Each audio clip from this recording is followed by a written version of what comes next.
और साबिक वजीर दाखिला शेख रशीद ने ट्वीट में कहा है कि कफन दफन को मुफ्त करार दिया जाए। 7 केसेस की समाअत शुरू हो गई है।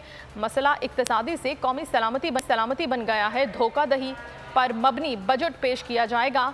पीडीएम को रुसवाई और बदनामी का अंदाज़ा नहीं है। शेख रशीद ने कहा कि नून लीग और पीपल्स पार्टी अनकरीब आमने सामने होंगे। फ़ायदा पीपल्स पार्टी उठाएगी। शेख रशीद ने ट्वीट किया है, कहा है कि पाकिस्तान में इलेक्शन को दुनिया में कोई तस्लीम नहीं करेगा।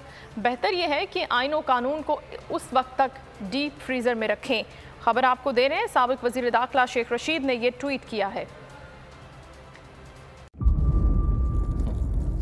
इंतज़ार था ना, चलो इस बार वो करते हैं जो इससे पहले किया ही नहीं। किस्मत की आंखों में आंखें डाल के जीतना होगा।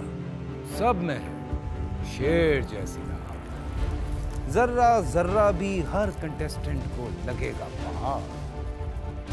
लड़खड़ाना नहीं है, खोल दो अपने पंख अगर आसमान छूना है। अबे लग रहा है ये सब पहले भी कहीं सुना है।